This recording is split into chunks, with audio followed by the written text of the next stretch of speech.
नमस्कार। व्योम टीवी के पेज पर मैं उमेश श्रीमान आपका झारखंड प्रदेश के अंतर्गत स्वागत करता हूं। भारतीय जनता पार्टी एक ऐसी पार्टी जो अपने आप को सेक्युलर की बात न केवल राज्य के अनेक क्षेत्रों में रख रही है श्रीमान, बल्कि सबसे बड़ी पार्टी कही जाने वाली भारतीय जनता पार्टी के अंतर्गत झारखंड में क्या कुछ चल रहा है ये किसी से छुपा नहीं है। माननीय बाबूलाल मरांडी जी को नेता प्रतिपक्ष बनाए जाने के बाद अब उन्हें जो सबसे बड़ा कमान झारखंड में संभालने के लिए प्रदेश अध्यक्ष का दिया हुआ था, अब उनको वह पद छोड़ना पड़ेगा। तो अब अटकलें यह लगाया जा रहा कि उनके जगह पर गलियारों में किनको चर्चा पर लाकर रखा जाए। तो आपको इससे पहले याद होगा कि श्रीमान राज्यपाल महोदय, जी हाँ, रघुवर दास जी राज्यपाल महोदय उड़ीसा के थे, वो इस्तीफा देकर वो आते हैं राजनीति में। और जिस तरीके से इन दिनों उन्होंने राजनीति में न केवल भाजपा को उत्कृष्ट स्थान पर लाने का प्रयास अपने शब्दान से कर रहे हैं, बल्कि ये बहुत बड़ी बात होगी कि झारखंड में राजनीति के अंतर्गत भाजपा को एक मजबूती पकड़ देने में वो लगे। तो यूं कह लें कि अगर नामों की चर्चा की बात करें तो सबसे नंबर वन पोजीशन तो हम नहीं कर सकते हैं, लेकिन सबसे बड़े राजनीतिक प्रबल दावेदारी में रघुवर दास जी पर यह बीजेपी या कमान का भाग दे सकती। लेकिन वहीं दूसरी ओर सबसे पुराने दिग्गज और पूर्व मुख्यमंत्री, जी हाँ श्रीमान, 3 मुख्यमंत्रियों पर जो दाव है, 2 मुख्यमंत्री तो भाजपा से ही और एक चंपई सोरेन जी का भी नाम आ रहा। तो दूसरा विश्लेषणात्मक तरीके से जो अर्जुन मुंडा जी पर नाम आया जा रहा है कि उनका भी शासनकाल को जब अगर भाजपा देखती है तो कहीं ना कहीं एक सफल संचालन झारखंड के अंतर्गत उनका भी रहा। लेकिन अभी वर्तमान स्थिति में क्या है ये आपसे छुपा हुआ नहीं। अभी झारखंड की जो राजनीति वो प्रेशर पॉलिटिक्स का एक हिस्सा है। प्रेशर पॉलिटिक्स के अंतर्गत अगर बात करें तो आपको उन सारे क्षेत्रों में पार्टी के स्तर को बहुत उठाना पड़ेगा जहां बूथ स्तर पर जड़ों में घून लग चुका है। अब जड़ों में घून किसने लगाया या किसी से छुपा हुआ नहीं है, लेकिन चूंकि अब पार्टी को विस्तारीकरण की ओर मूव करना पड़ेगा, 2029 की तैयारी करनी पड़ेगी। अगर निकाय चुनाव किसी कारणवश होता है, कारणवश इसलिए करें कि लंबे समय से ठंडे बस्ते हुए इस्तेमाल, तो उसमें भी भाजपा को एक प्रबल दावेदारी के साथ लोगों को खोज कर लाना पड़ेगा। यह कंधे पर भार किनका है? यह कंधे पर भार के लिए आपको अर्जुन मुंडा जी पर भी एक बड़ा दाव भाजपा खेल सकती है।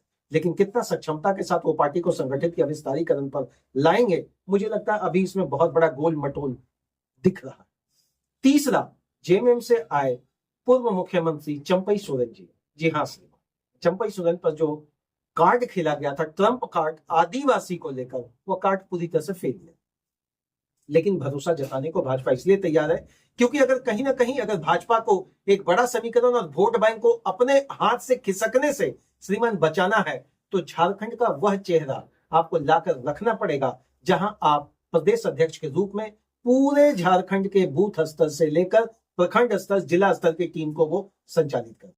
ये 3 बड़े चेहरों के बाद तक ही बात आकर रुक नहीं जाती है श्रीमान। बहुत सारे ऐसे अन्य चेहरे हैं जिसमें यह भी कहा जा रहा कि कल दिन राजनीति के अंतर्गत जिनके अंतर्गत गुरु चेला का बात रहा, आज चेला ने बड़ा छलांग लगाया है और बन बैठे हैं धनबाद के सांसद ढुल्लू महतो जी।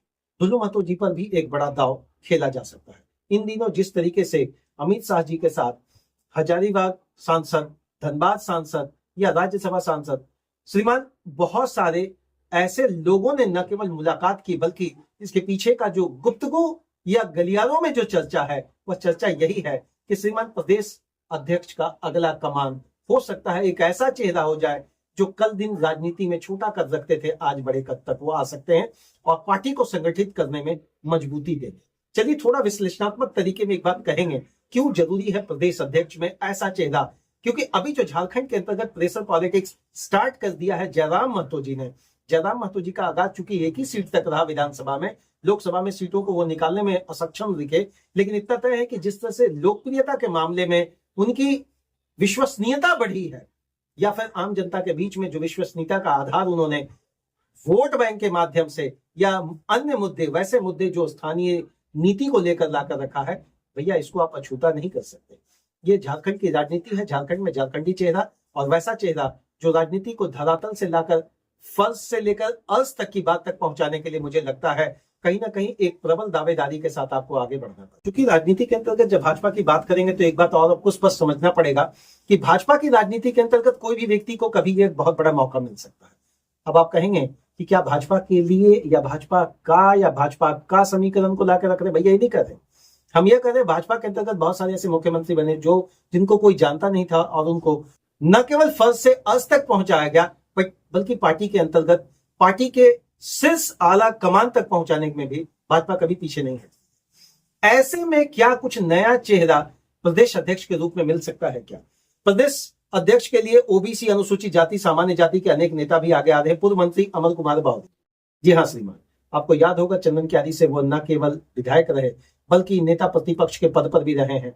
पार्टी के अंतर्गत एक बड़ा कद रखते हैं।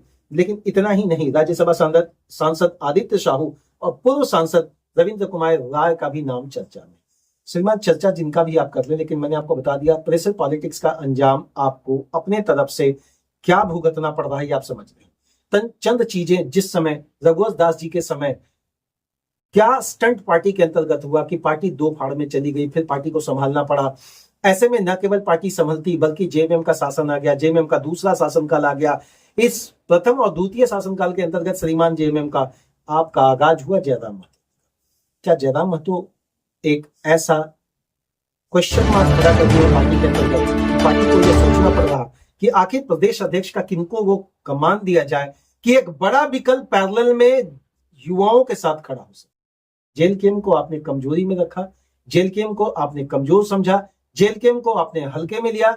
जयराम महतो की वाणी को आप कमजोर समझ रहे थे, सोच रहे थे युवा है, स्टंट है। लगातार लोगों ने उनकी बहुत सारी तुलनाएं की, किसी ने आपको कन्हैया से तुलना कर दिया, किसी ने गुजरात के कुछ नेताओं से उनकी तुलना कर दी भैया। लेकिन सबसे बड़ा जो नुकसान पहुंचा है वो भाजपा को पहुंचा है। अब प्रदेश अध्यक्ष किनके के पद पर किनको रखा जाएगा या किनके कंधे पर यह सबसे बड़ा भार राज्य का मिलने जा रहा, इसमें मेरा संशय इसलिए है क्योंकि इस बार शीर्ष के नेता, आला कमान नेता श्रीमान ऐसी कोई गलती नहीं करेंगे कि श्रीमान अपने पैरों तले जमीन खिसक। क्या होगा प्रदेश अध्यक्ष की वाणी, क्या होगा प्रदेश अध्यक्ष का कद, कौन होगा प्रदेश अध्यक्ष के पद पर आसीन? थोड़ा नहीं, बहुत लंबा समय बीत तो गया, थोड़ा समय और आप सब्र करें मुझे लगता है। लेकिन ऐसे व्यक्ति को आपको लाना पड़ेगा। आप चाहे सामान्य से लाएं, एससी एसटी से लाएं या ओबीसी से लाएं, एक चीज तो आपको तय है कि समीकरण मजबूत होगा। और जयराम महतो के कद के बराबर का नहीं, जयराम महतो के लेवल पर भाषण, अभिभाषण और संबोधन की क्षमता उनको रखना पड़ेगा। अन्यथा श्रीमान आप प्रदेश अध्यक्ष के पद पर किन्हीं को ले आइए। प्रेशर पॉलिटिक्स का शिकार भाजपा हो चुकी है। अगला डैमेज कंट्रोल करने के लिए एक बेहतर ऑप्शन आपको लाना पड़ेगा। बहुत बहुत धन्यवाद। प्रदेश अध्यक्ष के पद पर क्या कुछ होना है आने वाले समय में, तब तक के लिए आप सभी को झारखंडी जोहार। और एक विनम्र निवेदन श्रीमान, अब तक जिन लोगों ने व्योम टीवी के इस चैनल को सब्सक्राइब नहीं किया है जरूर सब्सक्राइब करें और अधिक से अधिक अपना प्यार और स्नेह दें। तब तक के लिए जय हिंद।